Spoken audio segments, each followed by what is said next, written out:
Good afternoon, ladies and gentlemen. Welcome to Erik and Derek Tiger Football Talk. Well, first off, I guess happy Thanksgiving. Not even just good afternoon. Happy Thanksgiving. This is Erik and Derek Tiger Football Talk. We're just two Clemson grads who love nothing more than talk about Clemson football. My name is Derek New. My other host over here is Eric Messina.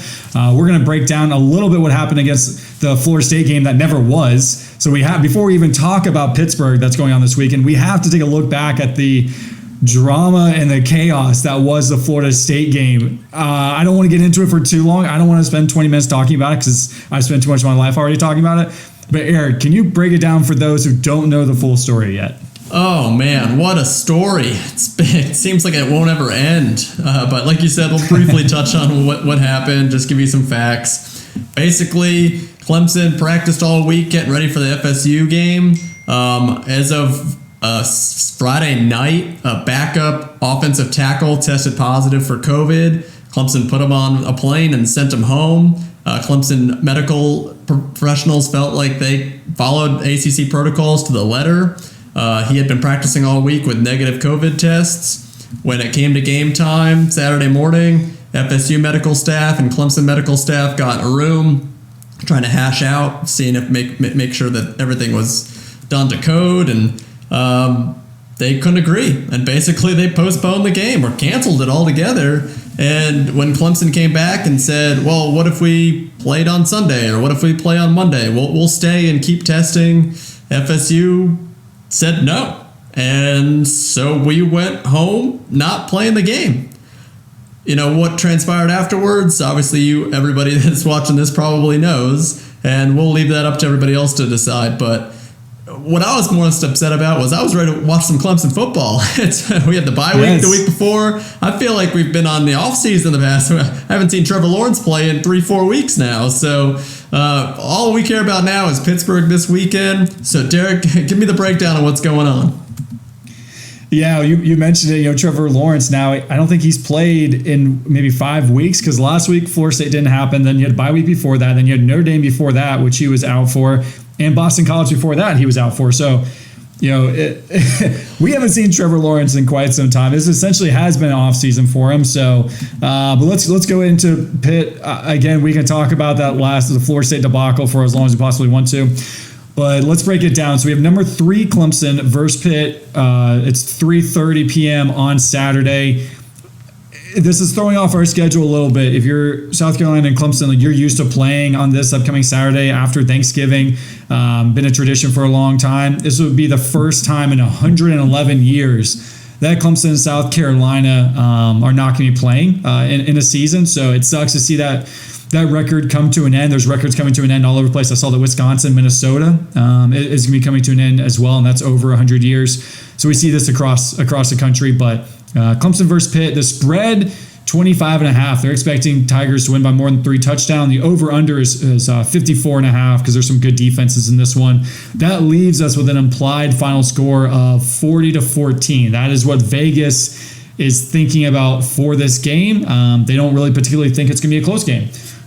So I guess we'll have to see on that, although Pittsburgh is better than what their record will show us. I know Eric can go into it in just a second, but they have a close losses. They had like a 1 or 2 point loss to both NC State and Boston College before their quarterback went out for 2 games. But this is a better football team than I think their record indicates. Yeah, I was very surprised when we were preparing for this video that Pittsburgh's record was what it was. I mean, we watched last week, Pittsburgh demolished a very good Virginia Tech team, 47-14.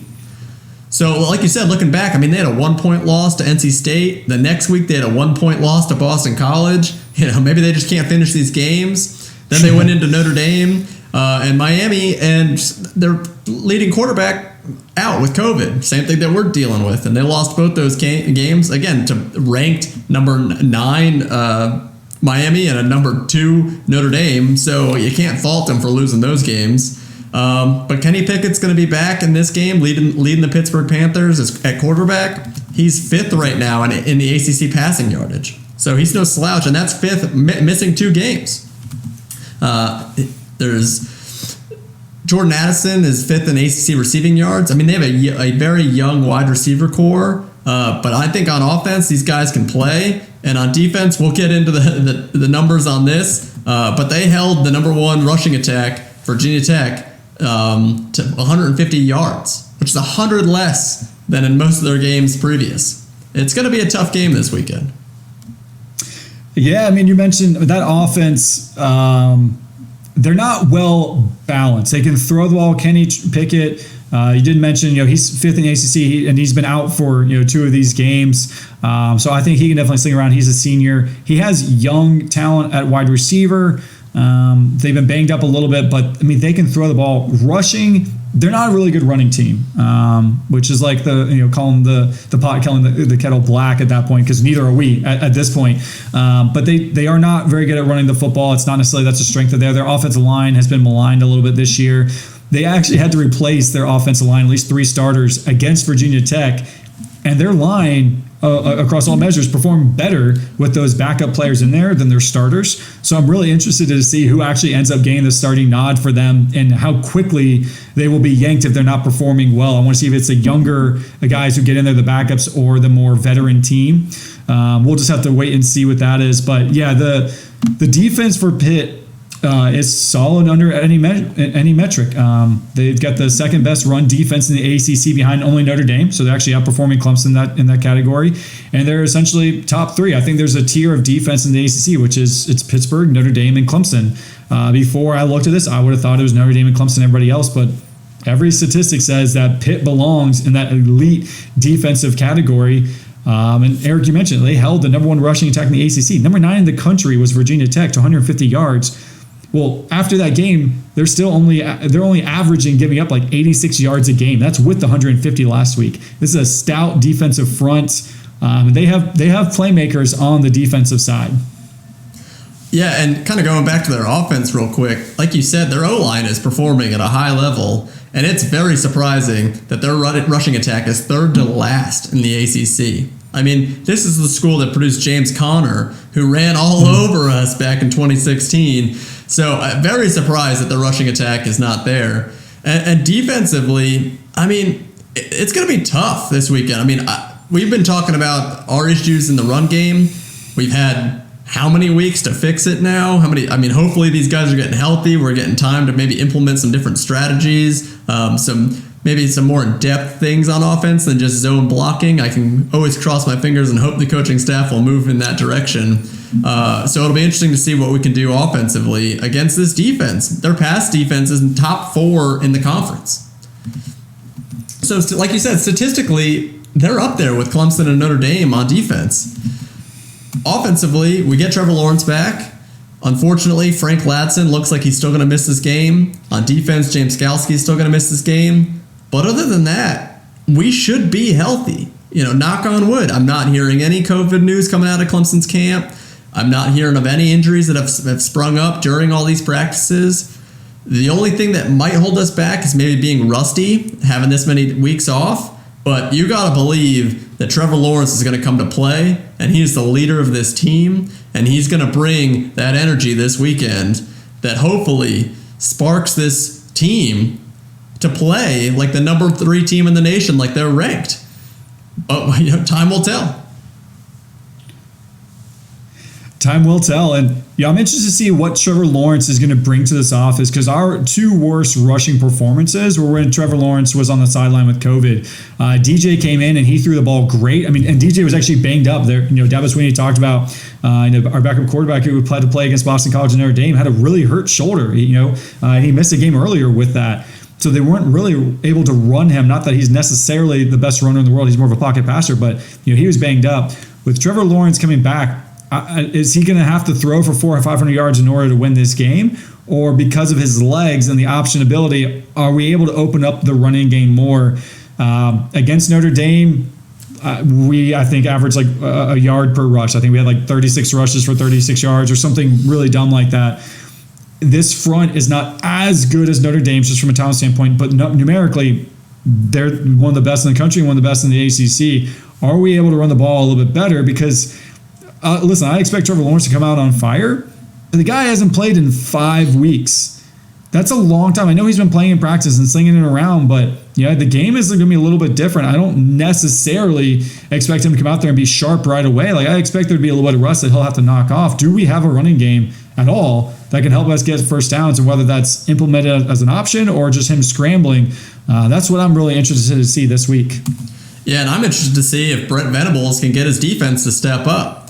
I know it's a very young defense. We've been beaten up in the past. We're still missing James Skalski, but we're going against a very young wide receiver core, a quarterback that's, like you said, top 5 in the ACC in passing yards, so they do have a passing attack, but 3rd worst in the ACC in rushing. Can our defense get back to championship level play and hold this team to single digits or a touchdown and a field goal? Can we keep them to that 10, that 14-point range where we need to be keeping them? I think offensively, it's going to shake out how it shakes out, and we're going to put up points. But to me, defense wins championships, and Brent Venables needs to get these players playing at a high level as we come down the stretch here. We're 2 games away from the ACC championship right now. Yeah, it's crazy that we're talking about Thanksgiving when we started the show, and we're gonna be December here in a couple of days. Like, you're talking about like championship football. We're already to December, and I'm already not looking forward to college football going away here in a month or two. But you're right. We're talking about Clemson's offense. I think we will move the football. It's not necessarily strength against strength. Like, listen, we're not good at running the ball. They're good at stopping it. They're good against the pass, 4th in the ACC, but we're the best when it comes to passing the ball. I would say in the country, but at the very least in the ACC. So I think there are points to be had when we're on offense. I really want to see how we're going to be able to run the ball. I mentioned that earlier. They have a safety in Damar Hamlin. He, similar to when we talked about Notre Dame, I think their safety is going to come on down and do a little spies with Travis Etienne. I think that safety, Damar Hamlin, will be down a lot. He led them in tackles against Virginia Tech last week. He'll be playing on Sundays. One of their other safeties, Paris Ford, he actually opted out after the Notre Dame game. In college football, we think the opt-outs are something that happens before the season, but when we were previewing for Florida State, we talked about the defensive tackle who had just opted out. And yet this week we have the same thing with Paris Ford, just opted out a few weeks ago for this team too. So it'll be interesting to see, especially the first quarter, how we look. Are we, do we score 14 points right away, or are we knocking some rust off and Pittsburgh's able to get a little bit of a lead on us? I think will be interesting. Yeah. I'm excited for this game. I'm excited for Clemson football to be back on TV so we can watch some of it, get to see Trevor Lawrence, Etienne, the guys back out there. 3:30 on ESPN. Like, going back to it, the spread's 25.5 right now. Over-under is 54.5. What are you thinking, Derek? What do you think the final score of this game is going to be? I was looking at this and I was torn, because this does feel like a game that Clemson could win, but what the bettors predicted, like a 40-14 sort of game. But not being 100% confident who we're going to have available. Tyler Davis, Andrew Booth, the wide receiver. Do we have Ngata this week? Scouring the internet, haven't been able to see anything that's 100% confirmed. We're just pretty confident Skalski and Frank Ladson won't be there. So without really having that depth chart, with Trevor Lawrence having a little bit of rust, I think Pittsburgh's going to make this more of a game than what I think most people predict if you're not paying attention to Pittsburgh. I think the 25.5 spread is way too much for a team that should have probably 7 wins right now. So I'm going to say 37-29 Clemson over Pitt. So I think we go over, and I think we don't cover the spread just because I expect Pittsburgh to score some points this week. 29 might be a little aggressive, but I wouldn't be surprised to see this a closer matchup. I will say Notre Dame did blow them out. So if you're looking at just their wins and losses, like, the first time they faced an elite team, they got blown out. That was with I'm pretty sure a freshman quarterback. Their quarterback was there, threw 3 interceptions. That led to a rout. It wasn't necessarily Pitt just being outclassed in every way. That was just poor quarterback play. So I think this will be a closer game, 37-29. Eric, what about you? What's your prediction going to be? Man, I really want to predict this as just a runaway blowout for Clemson, 73-10 or whatever, something like that. But I don't know. I don't know, because we haven't seen Clemson for so long. I mean, I can't even tell you the last time we saw the number 3 Clemson take the field. I mean, with fully healthy people, with a game plan that goes to plan, So I don't know. I mean, I think there's a lot of question marks coming into this game. I'm excited to see them play, but Pittsburgh is a good team. I'm happy that we're at home, so at least we got that going for us.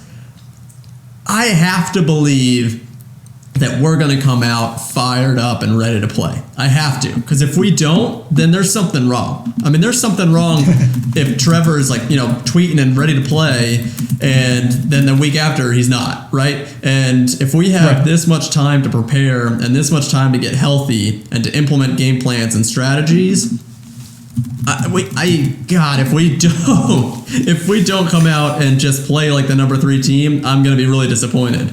So I do have this game still a little bit closer. I do have it like 47-17 would be my final prediction. There's going to be a busted play here or there. There's going to be some garbage time. I don't know that we're going to be able to just run up the score like we did earlier on against weaker teams. I do think Pittsburgh's defense is good, but I think we score. I think early on, I think our defense holds up. Maybe later on in the game is where maybe our offense starts pulling the foot off the gas and maybe our defense starts letting up some points. Man, I hope it's 47-17 and I'm not a closer nail biter, but that's where I see it going this weekend. It'll be nice to see us returning to form in that way. Again, first quarter, how does Trevor Lawrence look? Who's out there actually playing through injuries and everything? So you have Clemson winning handily by 30 points, so they're covering the spread, according to you. But again, going over. Still over. So it's 2020 with these offenses. I think it's a safe bet to go over. And both teams seem to be hitting their stride as far as an injury standpoint. They have their quarterback back, and so do we. So it should be a very competitive matchup. So let's go ahead and move on to some of the other happenings, maybe in the not necessarily the ACC, but around the country. There were a couple of big games I want to talk about. We can't do this show without talking about Ohio State over Indiana, a team where no one really knew what to make of Indiana and who held tough. They couldn't run the ball for anything. I thought we couldn't run the ball against Notre Dame. No, these guys ran for 25 times for -1 yards. But that quarterback, Penix Jr., threw for 500 yards and 5 touchdowns against Ohio State. It's supposed to be DBU. The amount of first-round talent they've had come out of there since 2014. 42-35 final score. And Justin Fields did not have his greatest game. There's been a lot of talk in the last few weeks about Justin Fields is better than Trevor Lawrence, which is just it's a soundbite. It's clickbait just to be like, oh, it's something different than Trevor Lawrence. Anyone who watched this game, Justin Fields just made poor decisions time and time again. I think I always look at the stuff like this and you're like, man, they won the game and they dropped in the rankings. But it's true. I mean, coming into this game, watching Ohio State's film, they looked like one of the best, if not the best team in the country. Mm-hmm. But then you dig into it a little bit more and you're like, well, they haven't played a team that's over 500 yet. And a lot of these matchups that we thought early on, like a Penn State, that we thought was a good game, well, Penn State's 0-5 right now. So maybe it wasn't that good of a game. And then you got Indiana coming in here that, they were ranked, I think, 9 in the country at the time. And you were like, are they? I don't know. I mean, they had that amazing overtime win where Penix reached for the goal line and crossed it, which was incredible. But watching this game, Justin Fields looked beatable. I mean, 3 interceptions, and one of them was a tipped ball in the air that got caught. The first interception that he just threw it to the defense. I mean, he did not read the defense at all. The safety just broke on it and just ran right under it. So, to me, I still think Ohio State's elite. They obviously can still run the ball with Master Teague. I mean, that guy is crazy good. I think they're still going to be in the playoffs. But very interesting for sure to watch one of the best teams that I thought not play the best ball that they've played all year. Yeah, I referenced LSU a couple times, mostly when I was just talking about Alabama. LSU last year, they had all the talent in the world on defense, but just their defense wasn't playing very well. And then they got a little bit past halfway through the season, they really started clicking. Alabama, you kind of seen that as well. And Ohio State has not happened. They've been a little porous on defense, and you just listen. You can use the argument that because they shut down the run, they had to pass the ball every time. But I don't care. The guy from Indiana should not be able to throw for 500 yards and 5 touchdowns. And a wide receiver named Fry Froggle put up over 200 yards and 3 touchdowns against you guys. So it's too early to say this is an anomaly because it doesn't look like it wasn't just one pass here or there. They were just going over the top of Ohio State's defense time and time again with very little adjustment seemingly. So we'll see if this defense has the talent to be elite from Ohio State. Let's see if they get it figured out throughout the course of the year. But their secondary looks suspect. That one, Justin Fields, I think maybe it was his third one. Like, he's running to the right and throws back across his body, across the field, something that you never do. You are just not allowed to do that, and it gets picked off. They won this game despite Justin Fields, but not because of it. But that's what great teams do. There are going to be games where Justin Fields doesn't perform well. It's nice to win it, especially a top 10 showdown. And then also in the Big Ten, Northwestern beating Wisconsin. We did a segment a few weeks ago with our contender or pretender, and we didn't bring up Northwestern because it's Northwestern. But they beat a Wisconsin team that, honestly, I don't want to take credit away from Northwestern. Wisconsin beat themselves. They had 5 turnovers. It was a garbage game. Credit to Northwestern. I think they're a sound football team with a good defense, but this game, Wisconsin just could not get out of their own way. Yeah, and I mean, it was very surprising to me for Northwestern to come out of there with a win, especially, I mean, they haven't really played that many games up there in Wisconsin, and their game this weekend's canceled again. With that being said, Northwestern basically sealed their fate to go play Ohio State in the Big Ten championship. So that's interesting, and I think that's going to be an interesting matchup with Ohio State, especially considering how good Northwestern did on defense. SEC championship game, Alabama's setting up to play Florida. Kyle Trask got another incredible game this weekend. That's going to be an amazing matchup. And then the ACC championship game, Notre Dame versus Clemson, rematch. Here in Charlotte, and I'm excited to see what happens with that one. And to me, those 3 games really set up how the playoffs are going to play out.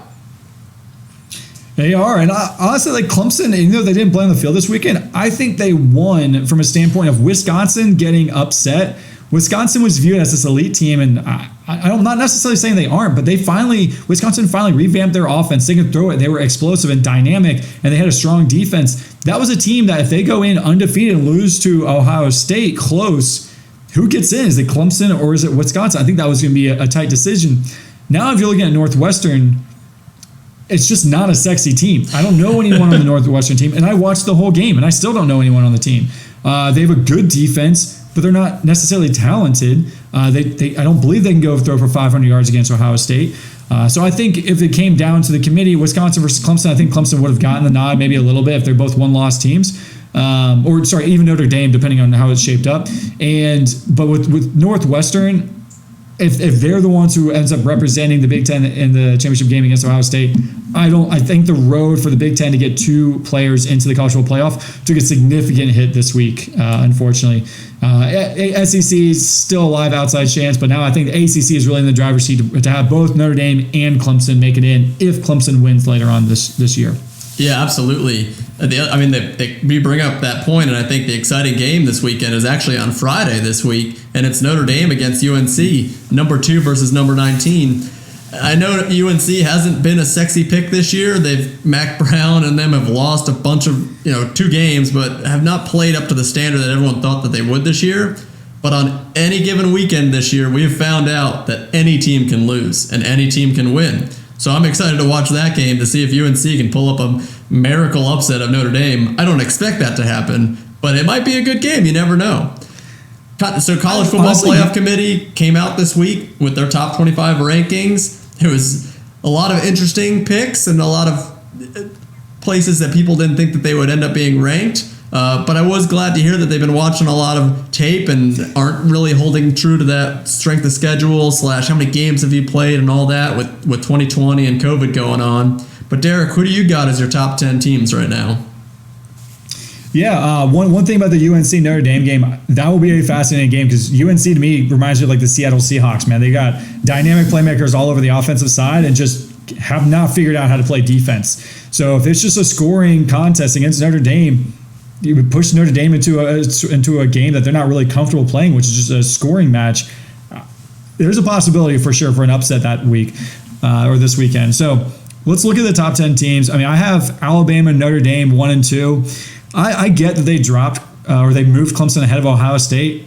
Listen, Ohio State is still undefeated. I know Clemson and Notre Dame was the best matchup this year in the toughest game. I would have Ohio State still at number 3 ahead of Clemson. So we have Alabama, Notre Dame, Ohio State, Clemson. I have Florida in the 5th spot. I think they've looked good. Their Georgia win still impresses me.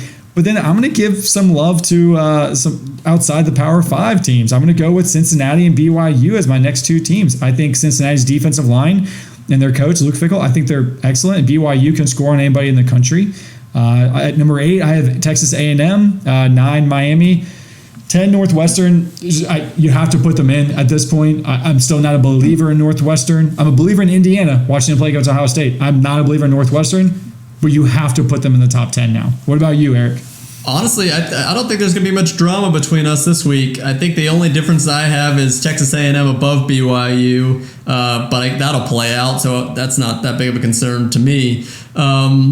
I think you're right on, though. I was very surprised with the College Football Playoff Committee putting Clemson at number 3. I get that our strength of schedule, we have that win against Miami. Our loss to Notre Dame is in double overtime. They're the number 2 team right now, and we didn't even have half our team, 3/4 of our team playing. So I understand why the College Football Playoff Committee said that. But like I said at the start of the show, we have not seen that Clemson team in a while now. We've been so banged up. We've had all these COVID issues. So it'll be really interesting this week to see how Clemson plays. Because right now, I got them at number 4. We talked about it. We were texting back and forth during the Ohio State-Indiana game. And the big thing that Ohio State did that game was when Justin Fields wasn't playing his best, they went to the run game. And Master Teague just blew through Indiana. I mean, they were just running the ball like nothing could stop them. And that kept them in the game, and that won them the game. And I don't know that Clemson has that ability. I mean, we've got Trevor Lawrence, but we saw in the national championship game against LSU, when he wasn't perfect, we lost. And we didn't have that run game to fall back on. So I'm curious to see how we look kind of playing down the stretch and maybe again in the ACC championship game. But I agree with you. I got Clemson at number 4 right now. Yeah, I mean, Ohio State, they were very well balanced against Indiana. They rushed for 300 yards, threw for 300 yards. You have to be able to win in multiple ways. You have to be able to win and rely on your defense, win, rely on your quarterback, win, rely on your running game, just because stuff happens, to be honest. You could have your quarterback go out midway through. You could have offensive linemen test positive for COVID or have to do quarantine. They get pulled out. Like, there's so many things that can happen, especially in 2020, that you need to be able to win in multiple facets. And that's where Ohio State proved we can do it. We have an elite run defense, so you can't run on us, and we can run the ball, so we're going to dominate time of possession if that's the game we feel like we're going to get into. And then hope and pray that, and not that in every top 10 matchups, Justin Fields, their star quarterback, isn't going to throw for 3 interceptions.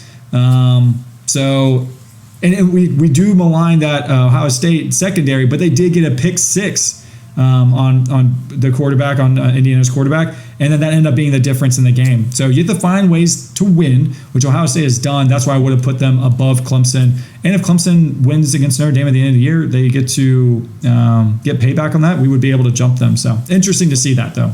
Yeah, and one interesting tidbit, which is not going to make Clemson fans happy, is in the initial playoff rankings, the number 3 team has never made the Final Four in the final rankings. So we're in a position right now where we could break a record by being the first number 3 initial ranking to make it into the final 4 rankings for the playoff.